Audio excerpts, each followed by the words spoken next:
Okay, we are back and we are talking about 2017 games. We just finished March, so we're moving on to April, except not. We're actually gonna go back to March for a second because I remembered something about Breath of the Wild that I wanted to talk about. In typical Don fashion, there is always more to talk about that I've just about when we were supposed to talk about things. Alright, are we okay with that? We're gonna talk about more Breath of the Wild. Yeah, that's good. Breath of the Wild Okay. is always good. So, this was something that I was thinking when we were taking our little break. That probably my biggest disappointment with Breath of the Wild is having played the Wii U version. I kind of wish that I was playing the real Wii U version. But yeah, they couldn't put out a superior to the Switch version of the game. That being the Wii U version. You know, like if being able to place markers with a tap rather than going in your map. The game was so clearly designed with the gamepad in mind. The fucking Sheikah Slate is a goddamn gamepad. It's not an iPhone, it's a gamepad. And if we lived in an alternate reality where the Wii U was actually successful and we had like the definitive version of Breath of the Wild for Wii U, it would have, you know, all the features that they put into the HD versions of Wind Waker or Twilight Princess, where you would have inventory management just straight on your gamepad screen. The world map straight on your gamepad screen. Taking pictures with the gamepad, maybe. Like, using the gyro or whatever on the gamepad and, like, holding it up or whatever. You know. Yeah, it definitely would have been neat. It would have been, you know, the way to play Breath of the Wild, you know? Like, instead of freezing time to either go in the menu or holding down, like, left or right or whatever to switch weapons. I forget what button it was in the Switch. Or how it is in the Wii U version currently. You know, like, you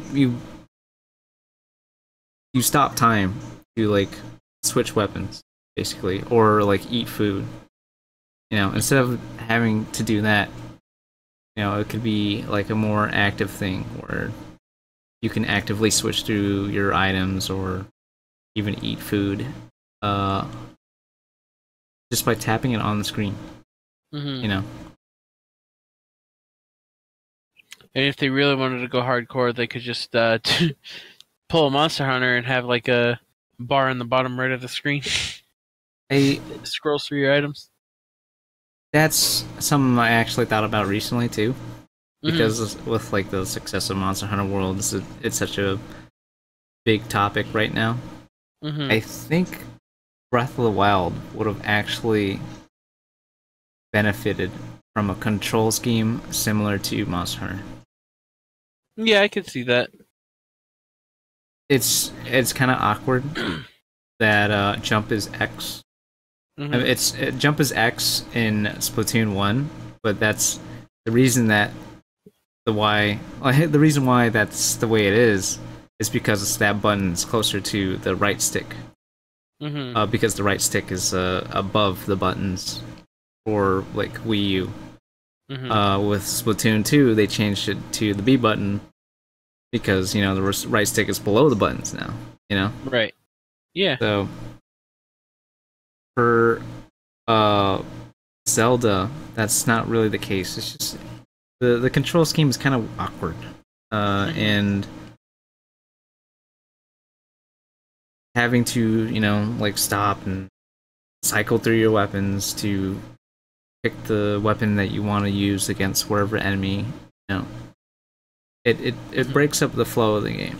When ideally, if this game was actually designed for the Wii U, the way it was meant to be played originally, you wouldn't have that issue. You wouldn't have a lot of issues. Mm-hmm. So that's pretty much all I want to talk about with Breath of the Wild. We've already discussed it a lot, but I really wish that I could have played the actual Wii U version. They, had to make they had to compromise the Wii U version to be on par with the Switch version, so that the Switch version would be, the go-to one, and it is, But in our current timeline, we're experiencing the success of the Switch timeline. Mm-hmm. The ideal Wii U version is not in the cards. Yeah, unfortunately. I mean, it's still a good game either way. I was hoping that maybe that they kept it in the data for stuff like that, but I think people would have found it by now. Definitely, it's almost a year old now. Yeah, I know a lot of people do play the Wii U version on emulator. So they have I don't know if they have 60 FPS, but they do have higher resolution for Breath of the Wild, and the game does look great at a higher resolution. And then they also have mods to have Woody in place of Link, and Buzz Lightyear in place of the paraglider, and all sorts of crazy stuff. I've seen Minecraft Steve in place of Link. So the mods for Breath of the Wild are pretty hilarious. I've seen Link riding Sonic. Oh yeah. So in the future, and maybe in the year 2040 or whatever, we'll have Breath of the Wild HD, and it could be 60 FPS, 20K resolution. I don't know, 4K resolution. Who knows? Who knows? I like Breath of the Wild a lot. It's a good game. Well, great game. But moving on from Breath of the Wild, and the last thing I wanted to talk about it. Let's actually talk about April. Yeah. Okay. And you get to hear me talk about more video games for a very long time. Nah, I'm just kidding. But the next game is a game that I played, Puyo Tetris. And I don't know if you know, but I super like puzzle games. Not really super like puzzle games, but I like them enough. More than most people.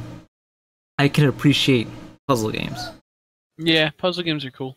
Yeah. Well, I was talking about Tetris Attack earlier.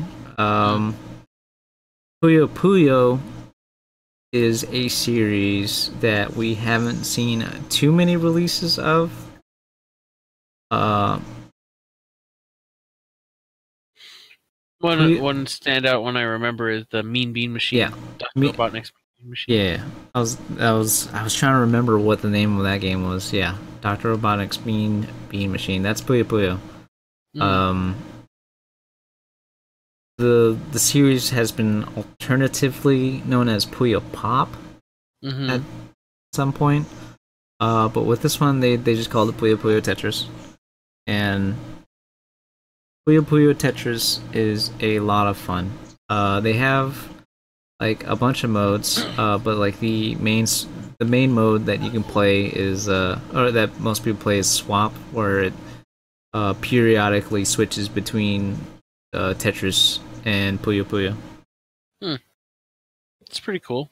Yeah, so it has, it tests your skill in both Puyo and Tetris. and it's not like in a weird wacky mode where it's like combined rules or whatever. It's I'm not a big fan of the other modes basically. But Puyo Puyo Tetris, the swap mode is probably the ideal way to play. Except I'm super terrible at Puyo Puyo, so I only ever play Tetris. Yeah. I've learned to do like a 4 wide combo, and if you get like a 8 chain doing the 4 wide combo, you're basically dead. the opponent's basically dead. But that's where like the swap mode comes into play. You know, you're forced to play the other mode, which you might not be as good at. You know, and you toss in some junk Puyo or junk Tetris blocks or whatever garbage to throw off your opponent, you know, and that's what Puyo Tetris is primarily. It's like a puzzle game that you play like competitively against somebody else. It's not like just straight Tetris where you just try to get a high score.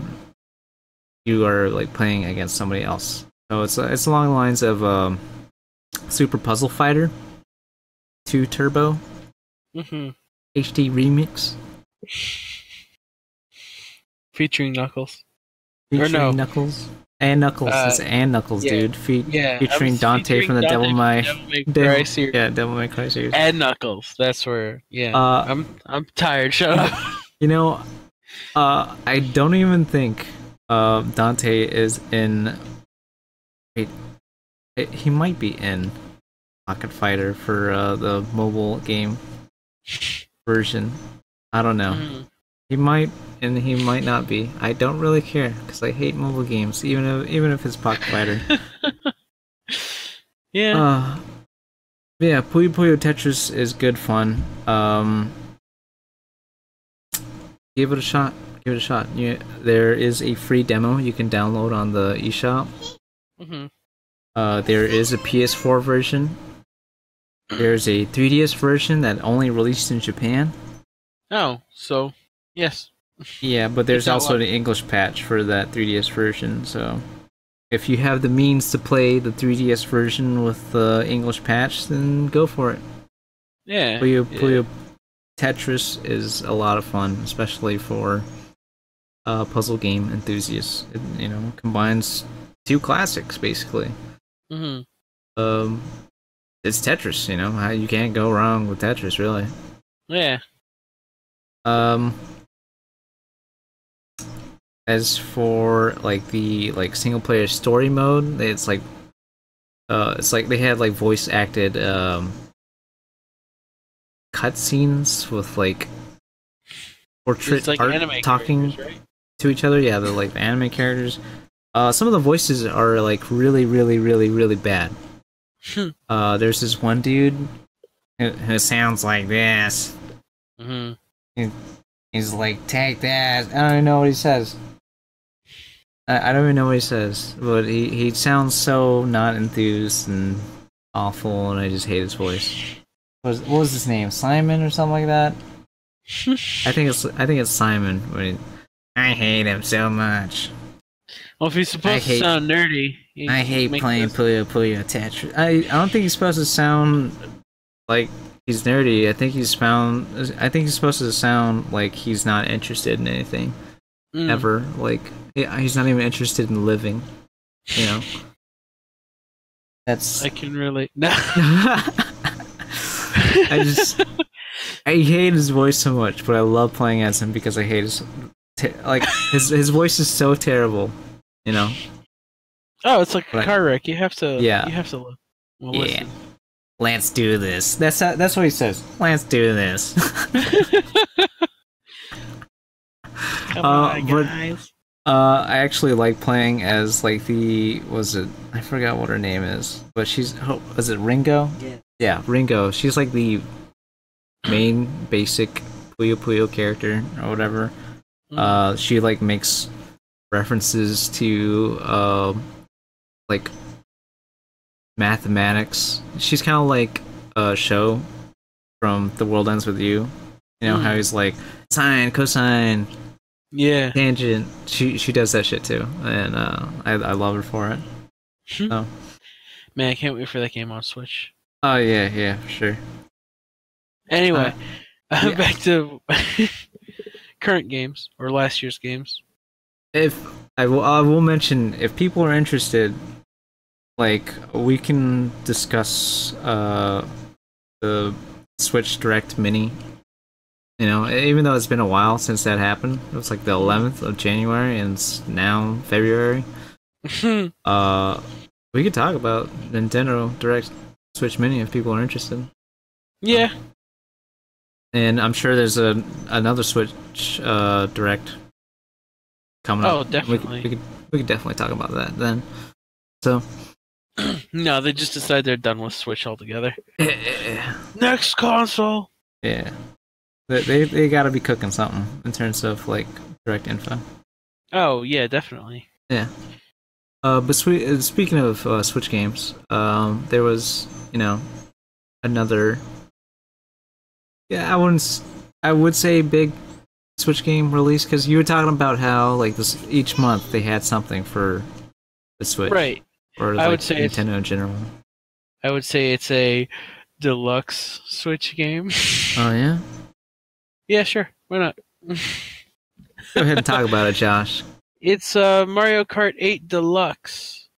I mean, it's Mario Kart 8, but with a battle mode and all the DLC. You know, you don't have to pay for it. So if you didn't have, I mean, this is why I think the Switch ports are okay. Because not a lot of people owned Wii U's. And Mario Kart 8 was phenomenal on the Wii U. Mario Kart 8 for the Wii U is actually the best-selling game on the Wii U. Yeah. But because of like Switch's like way bigger install base than Wii U, it's already more successful than. Right. I mean, it's freaking Mario Kart. It's more, and it has all the DLC pre-installed. Would that be right? I would not say pre-installed. Downloaded. No, I mean, it comes just included. Just included. Yeah. The DLC from the Wii U version is included, basically. Mm-hmm. And they added more stages, right? Well, battle mode stages. I was gonna say, I like how you put it. They added a battle mode because.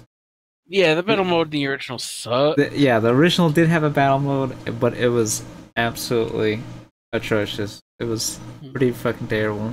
And they literally put you on the courses. Yeah. Not fun. That's not battle mode. But they were also terrible modes. Well, yeah, there's in DX the battle modes are actually fun. And it's actually battle mode. Right. It's what it should have been to begin with, and I'm glad they like listened to the feedback for battle mode. You know, if it was just Mario Kart 8 with a DLC, it would have been unfortunate. But you know, they listened. They listened. They fixed the battle mode, and now we have the definitive Mario Kart 8 experience. And go ahead. I was gonna say Mario Kart 8 is fantastic. So I mean, you can't go wrong with Deluxe. Yeah. If you are just getting a Switch, I don't have Mario Kart 8 Deluxe because I already own Mario Kart 8, and I don't really feel the need to get Mario Kart 8 Deluxe, at least immediately.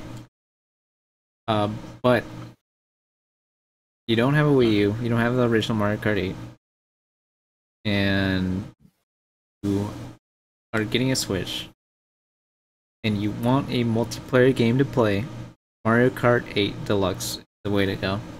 Because not only is it just a great game, but you get everything else that you would probably want in a multiplayer game. You have the split screen, right? You have the option to use just like an individual Joy-Con, split Joy-Con. to race because it's Mario Kart. You don't need a whole lot of buttons. Accelerate, you need to brake, drift, and use items. Not a lot of buttons. Okay, so you have that option, and then you can also play online. You know, so you got local split screen. You got the split Joy Cons, which a lot of games. That's like a real strength of the Switch, like being able to play co-op or multiplayer with just a single Joy-Con is such a huge strength for the system. It advertises itself basically. If you were to go outside, take one of the Joy-Cons off, give it to another person, and then just play Mario Kart, like in a bar or a club or something. I don't know. Yeah, on the top of a roof. On top. Party. Yeah, it's like. Come on, Janice. There have been so many. Like I've heard so many stories of people like actually replicating the initial Nintendo Switch ads for like promotion. Like they have like a bunch of people like huddled over each other, just like playing the Switch handheld mode or whatever. Well, and that's another thing. You could also, like, we're talking about different ways you could play with just one. You could have, like, essentially a LAN party and just local multiplayer. Yeah, you could do that too. Each person gets their own Switch. Yeah. Well, I mean, each person would have to own their own Switch to begin with, but, that's an option. Yeah. And that's really cool. I like the having LAN options again. That's something that hasn't been you haven't been able to do for a long time. And just like with like video games, really. Right.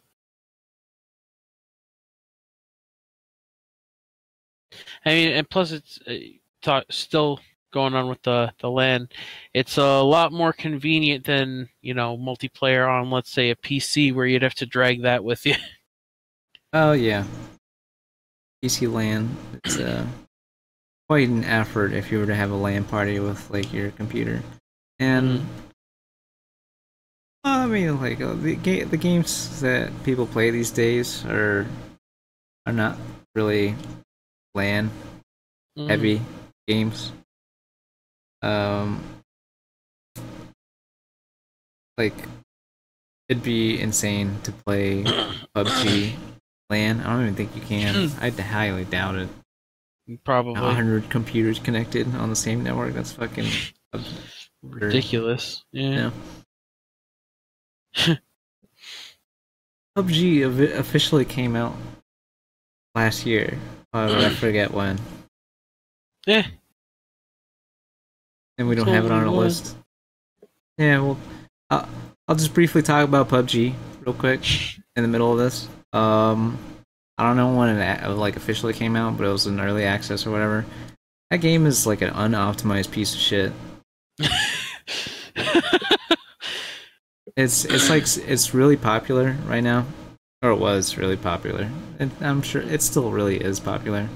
And that game, like the thing, what it's about is basically you and you included 100 players get dropped on an island, and then you salvage like guns and stuff and kill each other until it's last man standing. Battle Royale style. And it's basically like the evolution of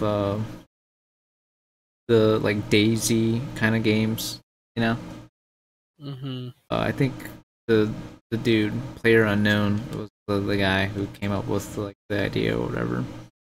Point is, it's a really big deal. A lot of people are into it. There's a knockoff of PUBG called Fortnite that's gained a lot of popularity because it's free and also on PS4. But more importantly, it's actually an optimized video game. It doesn't run like an unoptimized piece of shit like PUBG is. So there's there's already imitators of this battle royale kind of game. It's kind of like the next, like it's kind of its own genre now. Yeah. Just like Dark Souls. Dark Souls is kind of its own genre now. It's a new genre of new type of game that people are into right now. It's the Dark Souls of PUBG games. Yeah, well, only for that meme. Yeah, that dank meme. Yeah. So yeah, that's PUBG. I think it's unoptimized. That game crashed on me like 5 times. I have an older like graphics card, but still, like Fortnite runs on my computer like perfectly fine with no issues. And yeah, Fortnite's cool. It's cool. Yeah. So, moving on from April and moving on from I don't even know when those games released. Let's move on to May. Apparently you did absolutely nothing in May. Yeah. We played Ultimate Chicken Horse for the channel in May. Yeah, that's true. Yeah. That's crazy. It's wow. it's actually been like a million years since we've done anything for the channel. But let's not talk about that right now. Yeah. In May there was a Fire Emblem game that was released, and this was a remake of a Fire Emblem game that we did not get in America. It was Fire Emblem Gaiden. Fire Emblem Gaiden. And the remake of Fire Emblem Gaiden, Fire Emblem Echoes, Shadows of Valentia, takes the original game and improves on it in a lot of significant ways, but also maintains its identity as, you know, what makes it unique. You know, they have right. Like having never played the second game ever in my life. I mean, not the second game. Sorry, the original NES game. In my life, and I have only like watched like a little bit of gameplay of the original game. They have, you know, like the weird sort of class system that's like different. They have it's more RPG like, basically. That's I feel like thing. There's no like weapon triangle. Yeah, do you remember you talking about this like maybe a month after it came out, so probably June? How like you would go into dungeons and stuff, and it was like very different from your normal Fire Emblem game. Yeah, it's like I said, it's more RPG like. You go in these dungeons and you can run into enemies, and then it would switch over to like the grid-based turn-based strategy that, you know, Fire Emblem has, but like excuse me. But it doesn't, you know, have the weapon triangle that most people associate Fire Emblem with, like swords beat axes, axes beat lances, lances beat swords. Weapon triangle. Instead, you have everybody using swords, and like the enemies use axes sometimes. And you can use magic, and like the an interesting quirk about the magic that they maintained from the original is that it actually takes up your health when you use magic. So, you have like your glass cannon mage characters that sacrifice their own health to even heal you. So they use up their own health to give you health. You know? So it's really interesting. It's a different kind of Fire Emblem game. It's more RPG like. The additions that they added for the remake are really nice. The voice acting. This is the first like fully voiced Fire Emblem game. Like literally pretty much every line, most lines, it's voiced, and it really gives the characters character. Mm. The graphics look nice. The animations are well done. The like it's hard to explain, but like how they fight in like battles is like a lot more dynamic than it was in previous Fire Emblem games.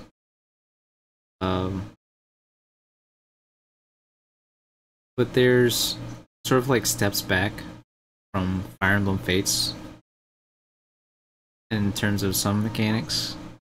It's very minor, but like I really liked in Fire Emblem Fates how when you battle, the place you're battling in is the place you were standing. Yeah, standing like on the grid.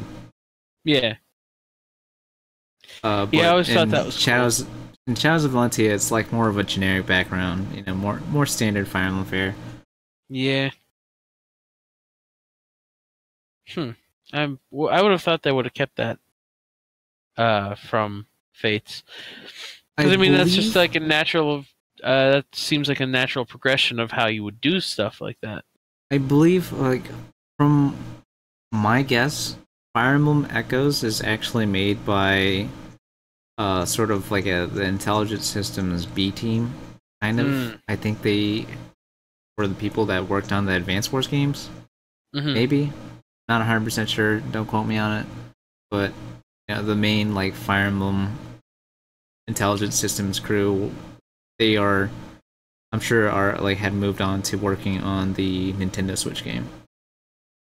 So we could see all the like more polished and elaborate systems in the Switch version or Switch Fire Emblem game. Yeah, but hopefully. Fire Emblem Echoes is actually really polished on its own. You know, it's really impressive what they were able to do with Fire Emblem Echoes. Yeah, I haven't. I mean, obviously, I own it, but I haven't played it. Again, like pretty much everything that you have on this list that I haven't played. I actually haven't beaten Fire Emblem Echoes. I know Kyle, he at some point gave up on Fire Emblem Echoes because it got too bullshit. But I really like what I had played, and I think I just had moved on to something else at the time. Or actually, my issue with like playing any 3DS game is that I can't play any 3DS game that isn't what Lily wants to play. So that's at some point, you know,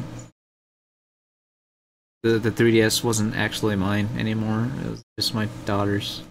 So that was a big reason in me not playing Fire Emblem Echoes to completion. It's because I am a dad and yeah, I have a kid. That's pretty much it. When you have kids, Josh, you'll probably run into the same problem. Yeah. I mean, I just have a nephew, and you know, same thing. Whenever they're here, it's not what I want to play. Yeah. When you this is just like a general for you, for the viewers that are listening. When you become an adult and have children, the world stops being about you. It starts being about your kids. Yeah. You passed the torch. Now you're burnt out. Not yet. I don't think I'm burnt out yet. Okay. Anyway. I think that was pretty much all I've played in May. Yeah, I didn't really play anything in May. Okay, moving on. Let's talk about June. Yeah. And in June, there was a big game. Like, there was a game that Nintendo really tried their damn hardest to push. Mhm. Uh, but you know, it hasn't been as big of a success as they probably want it to be. Mhm. Go ahead and talk about it. So I really liked Arms. Arms is one of the. I mean, it's a fighting game. You could play either with your hands, using motion control, or you could, play with the controller. I preferred to play with the controller. I've played with my nephew a little bit with it. He likes using his arms, and yeah, we both have a blast. Playing online is pretty fun. Twintel's amazing. Uh, no, I mean like it's just really fun. I mean, since you're pretty much only punching with one or two arms, um, most characters play the same, but they also are different. Like I mean, it depends if you want someone who could like dodge a little bit of damage, who could deal more damage, who could take a hit. I mean, even though you're kind of fighting the same with every character is different, and I just really like that. It kept my interest a lot longer than most other fighting games, and I can't really. I mean, I pretty much did. You can't really say that about many fighting games, in my opinion. That's good.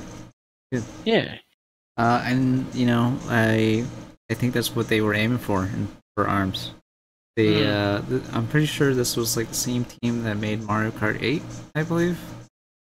I something like that. I don't know. Not 100% sure. But Mm, they wanted to try something new. And they also wanted to support it Splatoon style with mhm. like free updates, like, add additional characters and stuff like that, and Mhm.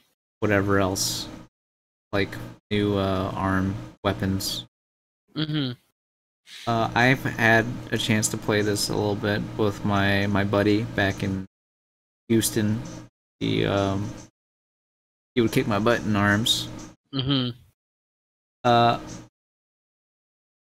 there, I do have like a appreciation for the sort of more like it's simple to pick up, but like hard, like difficult to master kind of Mhm. gameplay. And you know that's pretty much Nintendo's MO for a lot of stuff. Yeah. With Um. arms, it's a little bit more difficult for people to understand. Like, hey, this guy is like throwing me a lot. Like he's grabbing me and throwing me a lot. How do Mhm. I avoid that? How do I not get wrecked by the same thing over and over again? And it's difficult for people like to wrap their head around actual, you know, actually thinking in a fighting game, Mhm. basically. And sort of like rock paper scissors element, and like punching beats throws, or Mhm. um, you know, blocking beats attacks, and throws Mhm. beat blocking type thing. Yeah. Uh, but there's more to it, and you know, you could like move around, dash around, jump in the air. Mhm. Um, a lot of people can fall into the trap of like trying to get away in a certain way, like jumping away from a throw just to get hit on the way down. You know, Mhm. because when you jump, you have to come down eventually, right? So if the opponent's like looking for that, then you'll just get hit at the end of your jump. So there is the like fighting game essence of like using the right option at the right time or whatever. Mm-hmm. And Plus, I can really appreciate that this game has that aspect to it. mm-hmm. But it can be difficult for people to get their head around. Plus, I mean, I just like the character designs, and I mean, my nephew's one of those kids who's like, Mario's for babies, but like he loves ARMS. I know I'm getting ahead of ourselves, but he loves Splatoon 2. It's it's a fresh take on kids games without being overly childish or too adult. Yeah, I do really like the character designs in ARMS, and that's what makes me sad about ARMS the most. Being not popular is because the character designs are super fantastic. I love, super love Min Min. Like, I love the little ramen bowl on her head, and her hairs are like noodles. Yeah, and she's got like the dragon, like Chinese aesthetic to her. Well, another thing I like with their sorry to interrupt, but another thing I like with like the DLC characters is it's kind of building a lore behind certain other things. Like their most recent character release, it seems like she's the one responsible for like DNA Man existing, and she was running the lab. Well, obviously, if she made him, she would be the one who was working on the lab that had him in it. But she also made like the main villain of the story mode. I just think it's clever without without actually overly explaining the story. They're just like, here's a new character, and threw a bunch of pictures on our Twitter, and some story tidbits we're going to show in the game without any dialogue or anything. What she's the villain essentially. Yeah. Josh, I gotta call you out on this. Okay. Overwatch is like that. Yeah, that's true. And I know you're one to be like, oh man, I wish there's like more Overwatch story, like not actually in the video game, like a movie or something. I think it's because like I don't really like shooters. And it's not. You don't really like fighting games, though. That's true. See, but if Overwatch was made by Nintendo, you would like it. All right, I like the character designs and everything with Overwatch. It's just. I'm just trying to put you on blast. I know. Okay, but I think that kind of stuff is cool. Honestly, like I mean, I like Overwatch. I like ARMS, and I like the lore of the characters. It doesn't necessarily need to have like a single player story for you to like appreciate the characters and their backgrounds and stuff like that. Right. And another thing with Overwatch is like they already have those like mini movies, so it's just like I want more explanation behind that with Overwatch. Okay. It's okay, John. You've seen the Bastion short, right? Yes. Okay, alright. You've at least done that. I mean, you really like Bastion, so. I do. Alright, whatever. We're not going to turn this into Overwatch. But speaking of shooters that I actually like. Yeah, speaking of shooters. July. Yeah. Moving into July, I think this game actually takes a lot of influence from Overwatch. Splatoon 2. They it really seems like they looked at Overwatch and was like, hey, they have some good ideas here, let's try and incorporate it into our shooting game. The dualies, that's like using the dualies is most definitely inspired by Tracer. Like Tracer uses two little handguns, right? Two rapid fire little blaster things. And Tracer can blink. Like, she can move like a set distance. Right. To dodge stuff. You know, like the dualies. The dualies allows you to, like, sort of dodge roll, and you move a set distance to dodge stuff, right? Mm-hmm. So, and all the specials, like, specials remind me of Overwatch a lot. Particularly the missiles one. Missiles, the missiles. Yeah. Yeah. You know, activate your missiles, and then you have to lock on to a bunch of targets, right? As many targets as you can, and then you fire. Just like McCree's ultimate, where you lock on with Deadeye to insta kill them.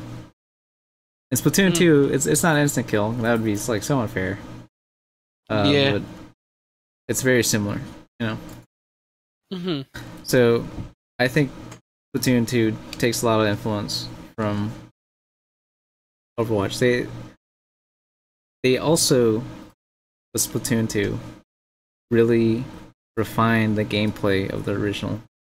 Yes, I agree. It might not have been like this at the beginning of Splatoon 2's lifespan. I remember, like, Splatoon 2 being kind of, like, horribly balanced because of the Tri-Slosher was just, like, better than every weapon ever. Yeah. But the balance of Splatoon 2 is a lot better now in the current patch. Which you haven't really played. I have played it quite a bit. I really like the overall balance of Splatoon 2. Especially over the original game. The original game is just frustrating to play. By the end of, like, Splatoon 1's lifespan, it was really annoying to deal with, like, full invincible panic buttons, which is, you know, cracking the bubbler. I kind of miss Echolocator. I don't think Echolocator would be too OP. Although, like, using missiles does, like, give away, like, enemy position. Like, it reveals, like, the positioning of, like, the enemy still, and also does damage. Yeah. But I don't think missiles would have been too bad if they brought it back. Their bomb rushes were a lot more common in the first game. Yeah, they were. So there's a lot of spam, like, especially, like, in splat zones for the original. Like, I would just play Splatter Scope, and that had, like, Splat Bomb Rush. And I would just, like, instead of, like, actually aiming, I would just, like, spam the fuck out of the Splat Zone. Yep. And I kind of miss that, honestly. Yeah. But it's kind of, like, degenerate gameplay, you know. They really looked at Splatoon 1 and really refined the gameplay of Splatoon 1 to be much more balanced. They looked at all the specials and was like, all this shit is OP. Let's throw it all out and make new ones. Well, I like the new weapons and stuff too, like the Umbrella. One of my favorite new ones. I thought about maining it, and then I just kind of lost interest in the game. The Umbrella is really cool, and yeah, you know, I forgot what kind of umbrella it is, but there's, like, a really, really big, like, camper umbrella. Yeah, it's like a tent. Yeah. You know what else is, like, a big rectangle that's kind of like a shield? What's that? Reinhardt. In Overwatch. Reinhardt in Overwatch. Oh, yeah. It's a big rectangular shield. Splatoon 2 is just Overwatch. Okay, confirmed. But Splatoon like, 2 is just Minecraft, confirmed. yeah, it's Kidding. Dark Souls. Yeah, It's Dark Souls confirmed. stuff. With Jurassic Park. Uh, but no, like I mean, we haven't even touched Salmon Run yet. Oh yeah, I Salmon Run. love Salmon Run. Salmon Run's fun. I don't Yeah. play it probably as much as I should. I Mhm. think it's cool that Oh, okay. First of all, I think it just makes sense to have like a lower player count mode to Mhm. play. You know, if they're gonna be like playing locally, you might Yeah. not have like 8 people ready to go to play a video game Mhm. of like Turf War or whatever. So you know, you could just play locally, co-op in Salmon Run with like 1 to 4 players or whatever. You don't really want to play Salmon Run by yourself, honestly. It's Right. kind of not Ugh. fun. Yeah, It's kind especially of not fun. the Thrillers, yeah. the Well, grillers. I was also saying that, or gonna say that, like Rush. Um, crap. Is it the Goldies that are chasing you then, or Yeah, it's Goldie. yeah, yeah, and all the like little guys then too. I would hate that one by myself. Yeah. The the whole like lore behind like Salmon Run is great. You know, like hey, Hmm.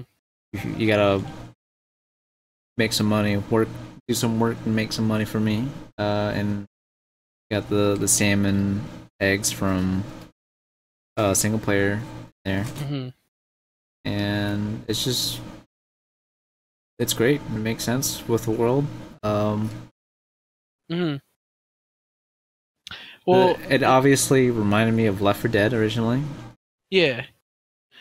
And another thing, like with that, is like, don't get me wrong, I love Turf War. Not really a fan of the. I never really got into the competitive stuff or the ranked stuff.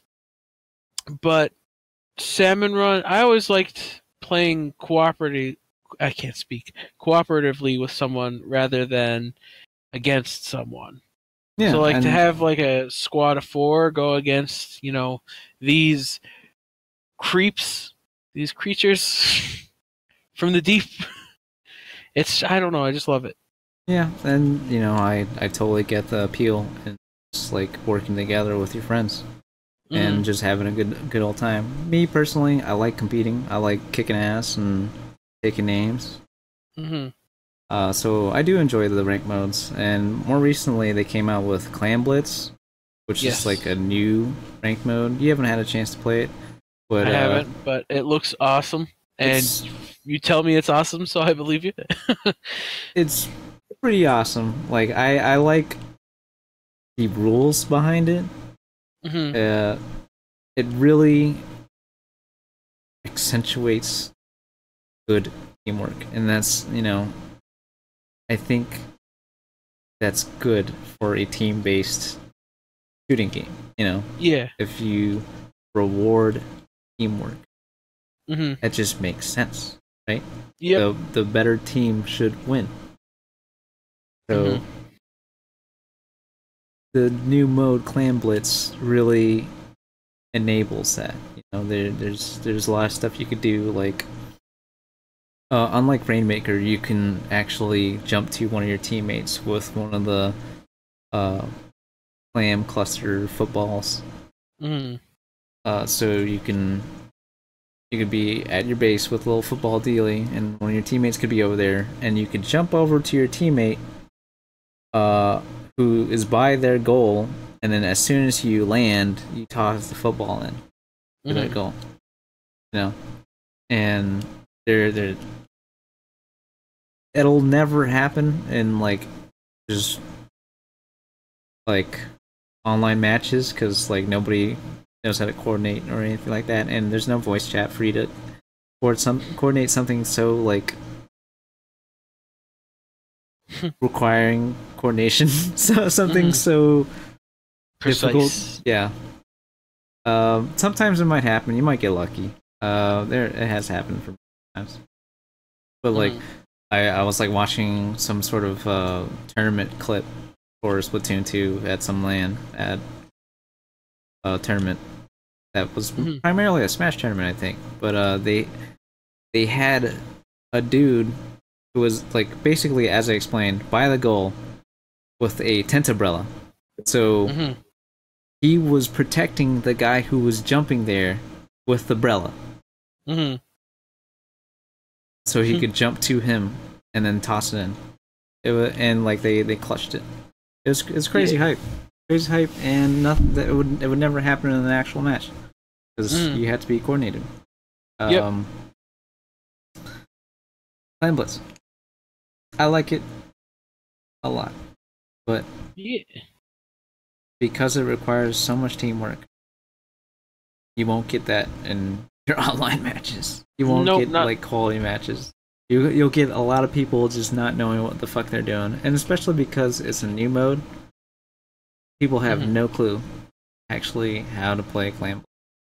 Maybe as time passes, Clan Blitz is not as new. People have figured out, or all that's left of the player base is only the pros, you know, where they have already figured out Clan Blitz.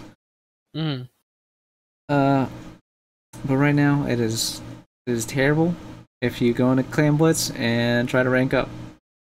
I'm S+ in absolutely every mode, like every rank mode. Flat Zones, Rainmaker, Tower Control, and Clan Blitz. Just throwing that out there, just flexing that. But it took me definitely the most effort for Clan Blitz because of just, I don't know, by pure luck. I guess. The rank up. Luck and skill. It takes both. Yeah. More luck than it is skill. Than the other modes, I guess. I don't know. Okay. Before we move on from Splatoon 2, the biggest drawback to Splatoon 2 is the fact that there are fucking so many disconnectors in that game. There are way too many times where it's like 3v4 and there's just no point. There are like mechanics to compensate for that fact. Like you won't lose any gauge. Yeah, well, I mean, you don't lose gauge speed. Really? Like it just sort of cracks stuff. Oh no, I meant. I thought you were talking about like if you died when you're 3v1 or 3v4. Oh no, I'm talking about like sort of like end game or like end of match repercussions. Like you know how you can rank down or whatever, but like if you have somebody who disconnects from your team early on, your thing won't shift if you lose at all. Like it won't count against you, basically. Right. I mean, it's out of your control. Somebody disconnected. It's already lost fight, basically. If you win, then you get points still. You probably deserve more points than normally, but it's just way too often that somebody disconnects in Splatoon 2. There's just too many connection issues. This is not a common problem, but like whenever I play with Zerb, if we do like a league battle or whatever, then we like disconnect from each other as like a group, and we have to like remake the party league room basically after every match. There's just like a lot of connectivity issues with Splatoon 2, and I'm like 90% sure that is probably because it's not server based. The online system for Splatoon 2 is peer to peer. You know? Yeah. Do you get what that means? It's based on. Basically, you're connected directly to your opponents and stuff. Right. Yeah. And your teammates.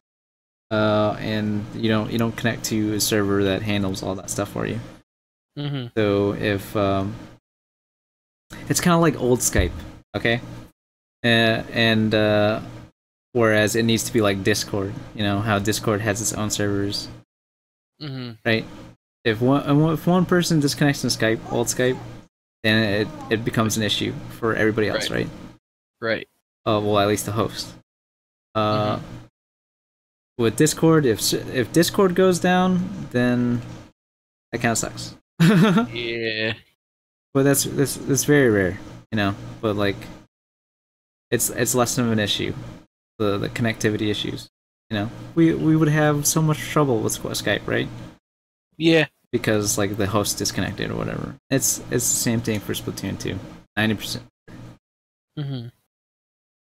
Makes sense. Yeah.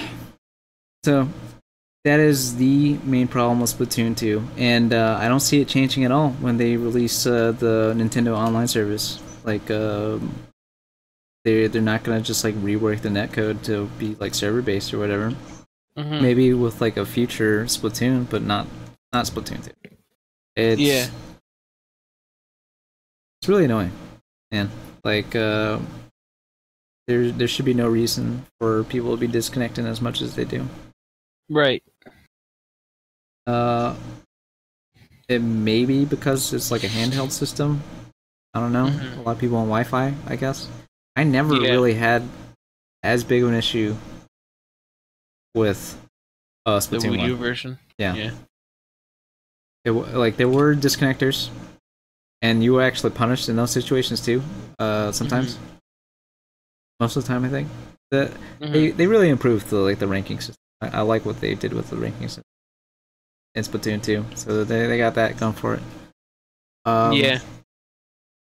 But man, like if I'm just like trying to play like some turf war or whatever, like, and you're going 3v4, it's so hard. I said this on Twitter before, but there should be a special place in hell for somebody who disconnects. Yeah.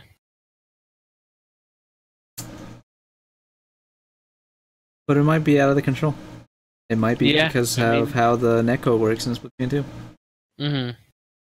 And that's like, can you vouch for me as well? Like, did you have a lot of people who disconnected in your games? Mostly during Splatfests. Not really during regular turf wars, but I mean, don't forget this was early on. Maybe not as many people had a system or had the game. But yeah, anytime there was like a big event like a Splatfest, there would be disconnects all over the place. Be to the point where we couldn't even find matches with the other team, and when they did, they would quit before they would lose. Yeah, I like moving on from that. I also want to talk about the single player experience in Splatoon 2. It's actually pretty fun. I like that you can, like, without having amiibo, you could use other weapons. And I like the story in Splatoon 2. Like Marie and other characters making a return. Yeah. I wish that the Squid Sisters did more outside of the single player. 100% agree with you. Like, it would be nice if they had an event every so often where they would maybe like take over for the off the hook. Yes. I like even if it was like once every couple of months or something. Not even during Splatfests. Because obviously, you know, you still have them. You still have Off the Hook. They're just singing on stage. How do you feel about Off the Hook? You know how I feel about Marina. I think everybody loves Marina. Yeah, everybody loves Marina. Pearl's grown on me. I like them as a duo. Just like the Squid Sisters, one is clearly better. Marina's the better one. And Callie is the better Squid Sister. Wrong?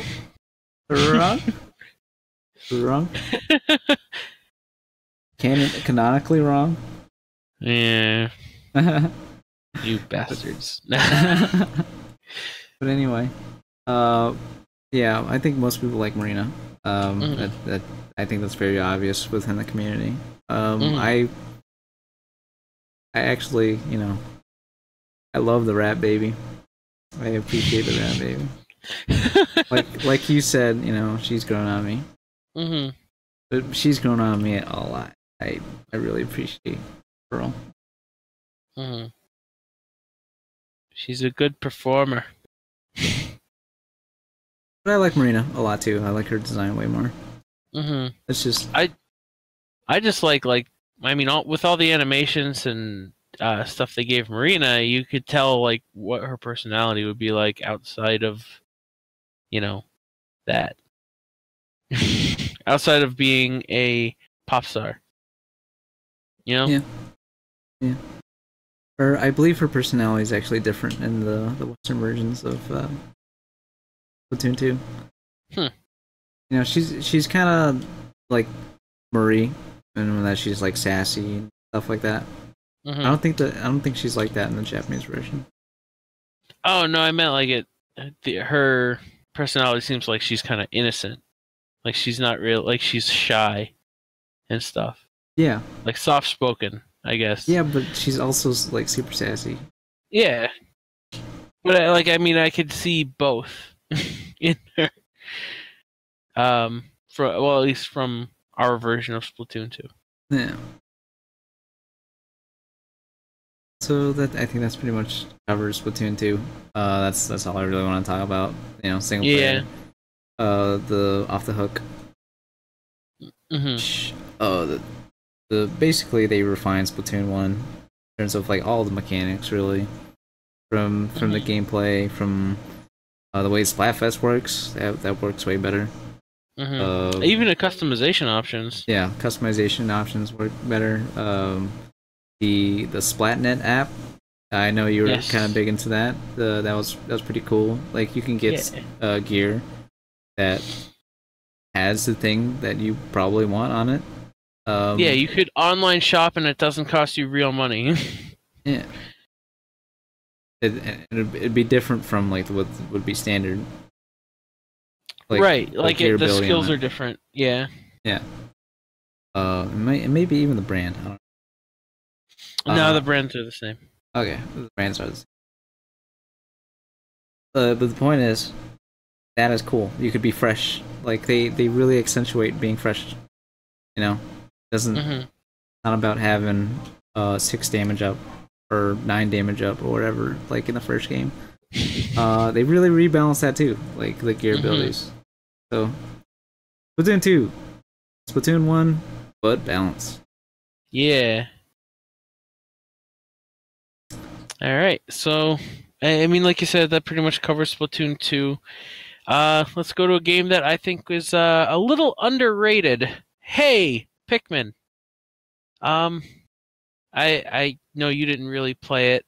I definitely did not play it. I maybe played like a demo or something and didn't understand how to get like progress or anything. I don't know. I would definitely say it's underrated because I don't think anybody talked about Hey Pikmin. Yeah, I feel like, and if they did, it was like, it's not actually Pikmin. Yeah, I feel like it was like not. It didn't receive that good reception. I don't think it received good or bad. It just kind of like fell under the radar.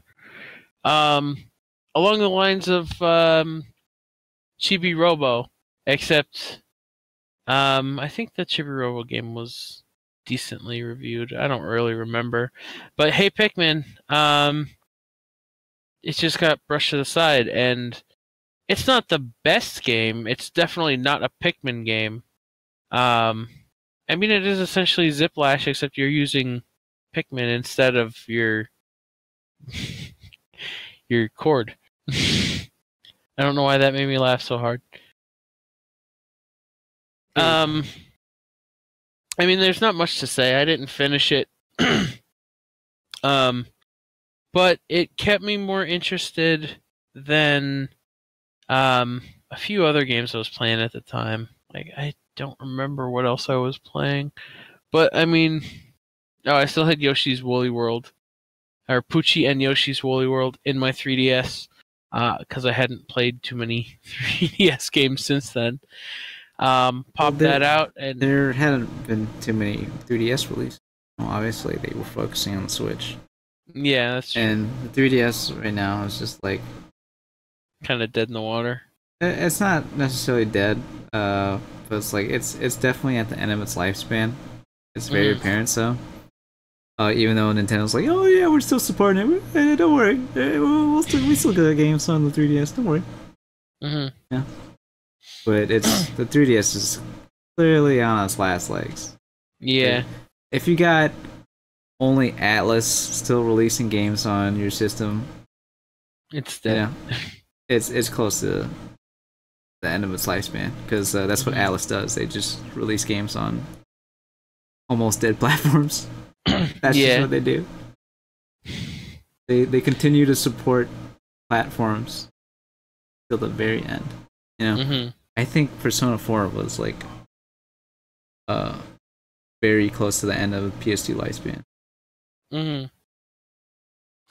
But yeah, hey Pikmin, it's kind of worth it. I didn't beat it.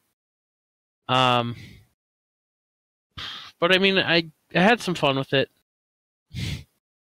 I wouldn't say it's worth the $40, but it's not. There are worse games. Let's put it that way. Okay. That's all you have to say about Hey Pikmin? Yeah. I would recommend it, but I wouldn't. I would get it if it was cheap. Okay. With Hey Pikmin, I hope this is not another case of like Chibi Robo, like the last chance for Chibi Robo, you know. Zip Lash is like the last chance for Chibi Robo. If that game wasn't successful for Chibi Robo, it's dead. And unfortunately, Chibi Robo was not successful. Yeah, they didn't really push it though either. With the commercials. No. I think they most definitely pushed Zip Lash. It had an amiibo, you know. Yeah. So. But I mean, I'm saying I never really saw any advertisements or anything for it outside of like, hey, this has an amiibo. Hey Pikmin did the same thing. They also had an amiibo. Oh yeah, you're right. So did Fire Emblem. Echoes. Yep.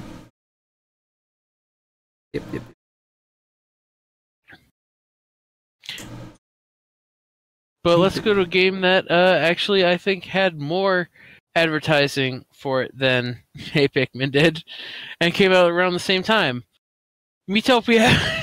Miitopia. I actually didn't play too much of Miitopia. They came out with a demo, and I played the demo. And this game was clearly made by the same people who made Tomodachi Life. Except it's, an RPG. Okay. So instead of like just having all your friends as Miis and having them do weird shit all the time, or like have barbecues and rap battles and stuff, you have them Virtual Boy. You have them do an RPG. I feel like in Tomodachi Life they have like the one arcade game that's like an RPG, and you like go through and fight like food or like a CRT TV or something. Yeah. That sort of item. I feel like they were like, man, wouldn't it be cool if this was actually a full blown game? And they did that with Miitopia. So like you could, have like all these characters in the story be represented by whatever Mii you want. You could have the main villain be Hank Hill. Dang it, Bobby. You could have Snoop Dogg as your healer. But yeah, I get what you're saying. I forget what like the Game Grumps did for their Miitopia thing. But apparently they had some funny stuff. Yeah. But, it's that same like quirky use Mii characters kind of game, except it's a little bit more fleshed out as an RPG. where like the characters actually listen to any of the commands that you do. But they just kind of do their own thing, sort of. And it's not as bad as Yokai Watch with that battle system, is it? Where they literally do whatever they want. It doesn't really matter. I don't think it matters. I think for the people who enjoy Miitopia and like seeing like the sort of like fantasy interactions between the various Miis or whatever, it's entertaining enough. So, it's, you know, for a similar crowd of people that like Tomodachi Life. So if you enjoyed Tomodachi Life, I think you would get a kick out of Miitopia. I had a lot of fun with Tomodachi Life. Tomodachi Life was pretty fun. I kind of hope they come out with another one. That'd be cool. You know, it was kind of like a one and done thing, at least for America. Yeah, they have the Tomodachi collection or whatever. That's what it's called in Japan. And they had like DS games and stuff. But you know, we could really use a Tomodachi Life game that actually is accommodating for the different kinds of relations that people can have. Yeah. You know, they said that, hey, like maybe in the next Tomodachi Life game we'll accommodate for that. And then they didn't come out with another Tomodachi Life, so you know, people are still waiting on it, I think. But I think that pretty much wraps it up for July. Yeah. I can't think of any other game that I played in July. No. Nothing. My birthday was in July. Yeah, happy birthday. It's not my birthday now, Josh. Jeez. I know. Alright. Let's move on to August, and then once we're done with August, we can take another break, and we'll move on to the next one. We'll talk a lot about video games. All right. Yeah. August. Starting off in August, I want to talk about Cat Quest. So, Cat Quest is a game that was on the Nintendo Switch. I think it's available on other platforms too. We saw it like as one of the top sellers on the eShop for a while. We're like, you know what, let's get it. And it's actually a charming little RPG, like action RPG game, where you play as a cat, and you get like, you know, equipment like swords and armor and stuff like that, and you go on this quest. You kill stuff, you level up. It seems pretty simple, and like the mechanics are very simple. You could do like, I think you could do like a dodge roll or something. Yeah, you could do a dodge roll, and like the enemies will have like a circle around them, indicating like that they're gonna attack you or whatever. If you're in that like the circle, then you gotta dodge out of it, basically. So very simple mechanics, easy to understand. There's a lot of cat puns. I mean, it's called Cat Quest. At some point, you could walk on water and become Cat Jesus. You can also fly. There's like there's a lot of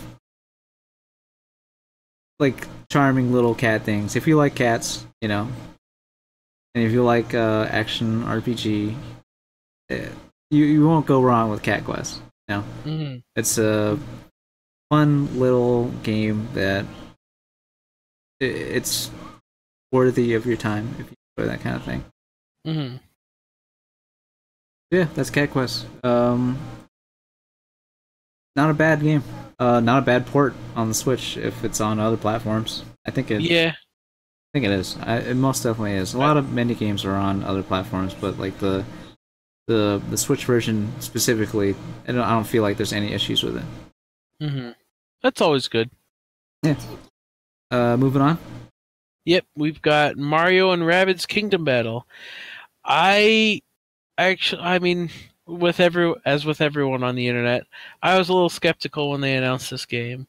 Um, and also, like pretty much everyone on the internet, when I first played it, I was really surprised. It plays really well. The story's ridiculous, but you know anything that has the Rabbids in it is. Um, it's a fun time. Now I didn't finish the game. I think I only got like 2 chapters in before the next game on our list came out. But from what I played, I really enjoyed it. And since now they're adding Donkey Kong to the fray, I might actually go back and either restart it or pick up from where I left off. And yeah, it's fun. And every time I see something with it, in the back of my mind, I'm like, man, I want to play this game again, and I just haven't. Yeah, Mario Rabbids Kingdom Battle. I haven't got it myself. I do plan on getting it eventually because I feel like it's a game that I'd be interested in playing, like that I'd enjoy playing. I don't know if Lily would get too much enjoyment out of it because it's tactical. You have to do more thinking and stuff like that. But you forgot to mention that they basically took the engine for XCOM. Yeah. And put Mario applied Mario to it. Yeah. Mario in it. Yeah. And there's a lot more like movement and like mobility and stuff like that. And you like jump on characters and shit. It fits in the realm of Mario, you know? And graphically, like visually, it looks like pleasing. I don't have the game myself, like I said, but I have every intention of playing it, and because it's actually apparently a really good game. Yeah. To many people's surprise. My one gripe with it, and it's just from the trailer they showed for Donkey Kong, I feel like Donkey Kong's body looks a little off-model, but that's, whatever. I also thought Mario didn't really look like Mario when I first saw that piece of artwork that was leaked. Yeah. Before it was announced. Yeah, he has a gun. Yeah. Bullet bill blasters. Also, I want to say I think that's really cool cool and unique that they're using the Mario stuff as weapons, like the bullet bill, or like I think one of the weapons is a warp pipe, like an 8-bit warp pipe that fires stuff. I just think that stuff's really cool. Anytime you could reference your own game or your own series in a new game is pretty cool. I mean, yeah, like they had to. They can't just like put in Mario and not make it Mario themed. They just give him a handgun. Yeah. Kill him. But I mean that's pretty much it for Mario and Rabbids. And the next game on our list is, I think, probably it's up there with some of the best games. Sonic Mania. Obviously, it's a love letter to classic Sonic games. Has a ton of references, not only in the levels, but just like in how the characters move.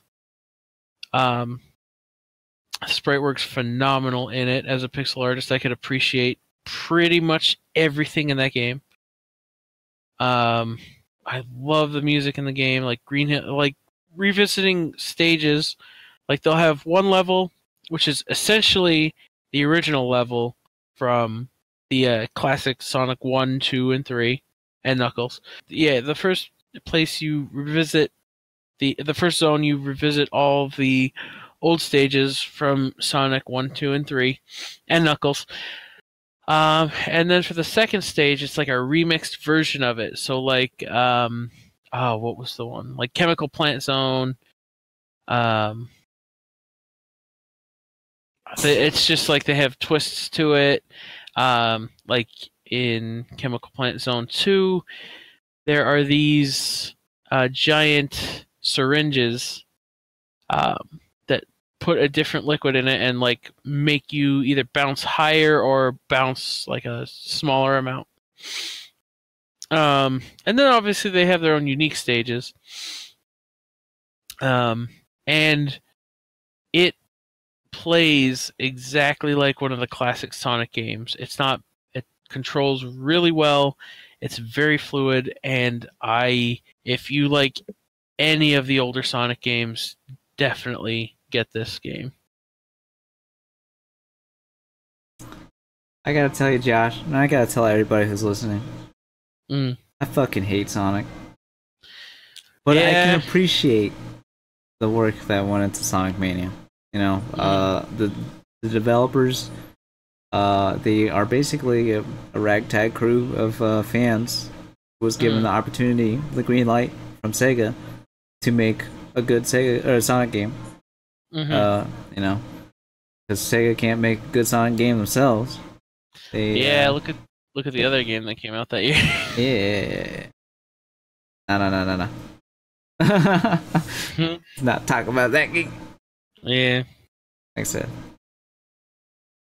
Fuck Sonic. No, I'm just kidding. Yeah, I'm sorry everybody who's listening and who loves Sonic to death. I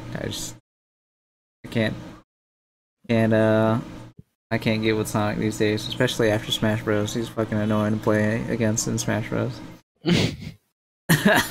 We're gonna get like 1,270 dislikes. Oh yeah. This video. Yeah. Sorry, boys and girls.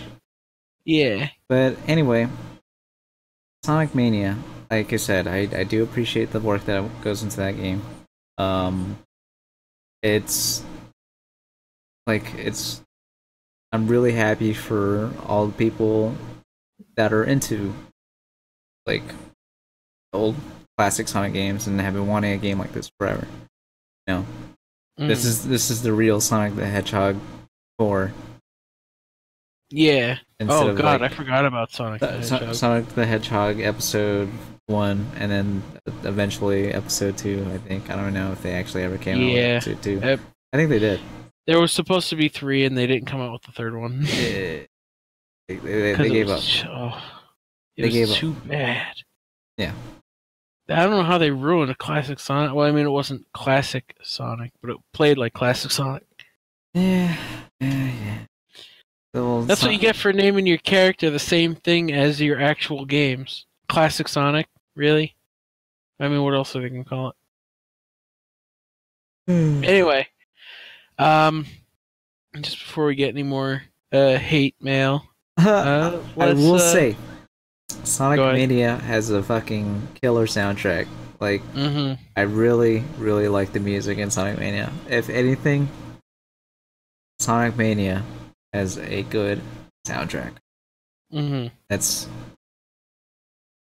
That means a lot for me, at least, I think, because I like going back video music. Yeah.